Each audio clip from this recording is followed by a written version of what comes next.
How to fix CAPTCHA error in Google Chrome. If you keep getting CAPTCHA errors in Google Chrome, this video will show you a few simple ways to fix the problem. First, make sure Google Chrome is updated to the latest version. Open Chrome, click on the three dots in the top right corner, and go to Settings. Now, click on About Chrome from the left side. Chrome will automatically check for updates and install one if available. If the CAPTCHA error still appears, try disabling your Chrome extensions.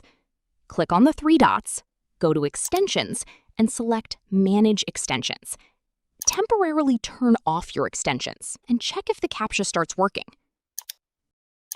Next, check your VPN. If you're using a VPN, temporarily disable it and try accessing the website again.